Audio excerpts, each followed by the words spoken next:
Innovation is fueled by audacious concepts and imaginative leaps. These unusual innovations, which range from a massive one-wheeled vehicle to a pill-sized radio that can reveal the secrets of the stomach, demonstrate humanity's desire to push boundaries and rethink what is possible. Automobiles were invented in the 1930s and have only been in use for roughly 20 years. As a result, many designers and inventors are searching for novel approaches to encourage movement. Jonathan Archibald Purvis, an electrical engineer, is one of these inventors. Purvis is not quite pleased with the car's concept. There are numerous disadvantages.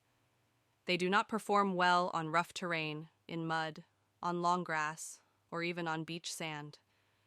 In the back of his mind, he asks himself, how can I improve this vehicle? He sees the man in the large circle in a photograph of Da Vinci's Vitruvian Man, right? Why are we driving on wheels when we can drive in a wheel? He asks himself.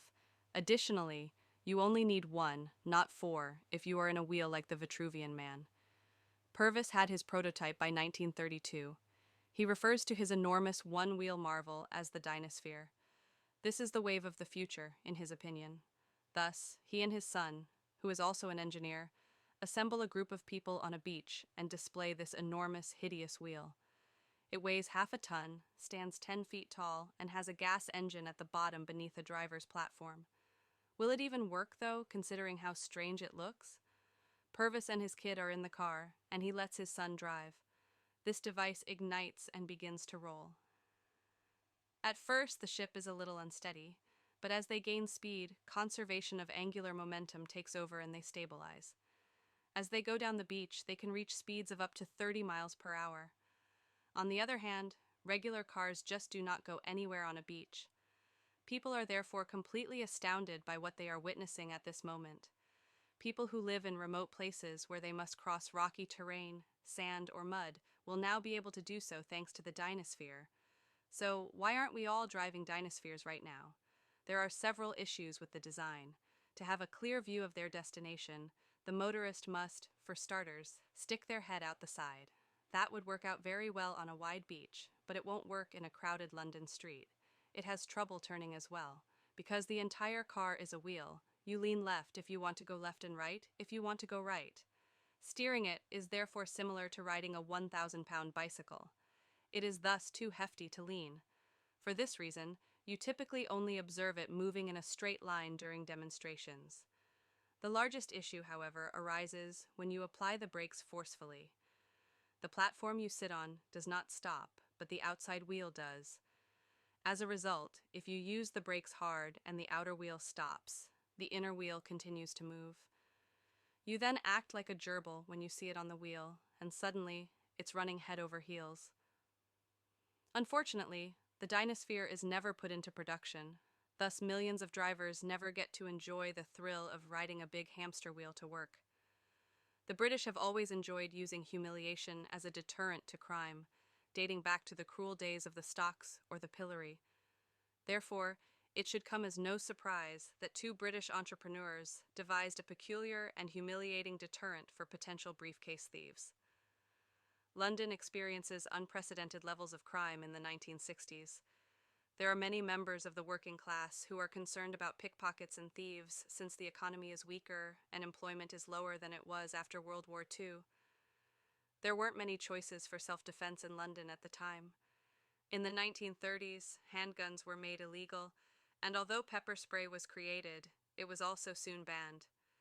There are very few choices available to the average individual for street safety. At that point, inventor John Fisher devises a completely surreal method to stop thieves from taking your belongings. The criminal must make a crucial choice because the case might include up to £20,000 in fivers. Let's say someone tries to take your briefcase as you're strolling along the street. Simply pressing a button is what the arrestor security casing is for. It makes this really loud horn noise as its first action. As a result, everyone is focusing on the direction of this horn. Second, the robber is in excruciating pain as the handle slams down on their fingers, exerting tremendous pressure. The true icing on the cake is that 3 extensible rods emerge from the briefcase once your hand is locked to it. You are therefore not only bound to this object, but you are also unable to escape because of the three protruding posts. What a great concept. You can no longer enter a taxi or pass through doors. This briefcase essentially arrests you.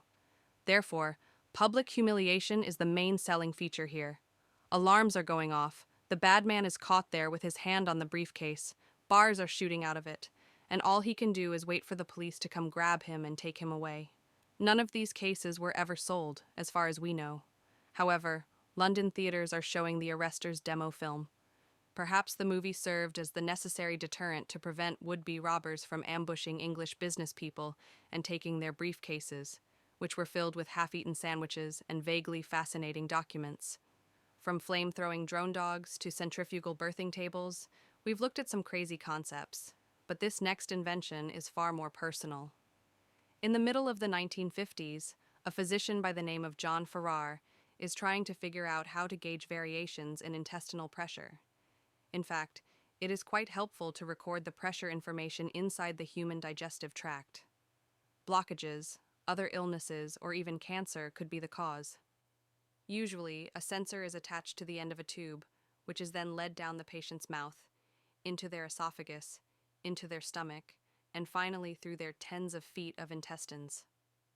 Disgusting and uncomfortable, huh? What if the patient could just stop using the tube? That's the doctor's notion. How does it descend to that level?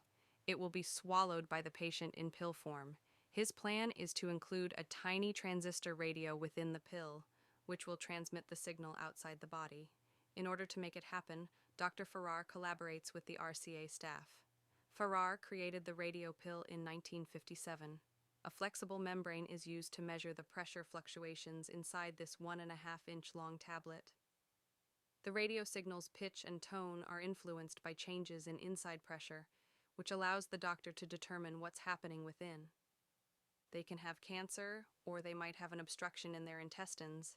We can now create an appropriate treatment plan for the patient after we have this knowledge about the stresses. You may be asking how to remove the medication. In actuality, it emerges naturally. Additionally, the pills are probably utilized more than once, considering their current cost of almost $160,000. At first, there is a lot of enthusiasm about this medication. There is also an article on it in Life magazine. However, the expense is the main issue. Thus, the medication never passes the testing phase. Simultaneously with the testing of the radio pill, a physicist is considering methods to reach previously unexplored areas. In 1959, Albert Hibbs, the assistant to theoretical physicist Richard Feynman, who essentially invented quantum mechanics, had an idea. According to him, given the speed at which microtechnology is developing today, we may eventually be able to ingest the surgeon in addition to sensors. He was proposing the groundbreaking idea of nanomedicine, not that we should eat doctors. Nano stands for extremely small. We have micrometers, nanometers, millimeters, and meters. Therefore, we just place nano in front of everything extremely small. By the 1990s, researchers had developed nanostructures so tiny that they could deliver medication to individual cells as well as organs. The question, what if we could make robot doctors that small? Then begins to cross the minds of experts. Think of just putting tiny robot surgeons into your body to perform surgery or eradicate malignant cells. They can therefore fix anything that needs to be fixed while you're playing hoops, saving you from having to have your body cut open by a surgeon.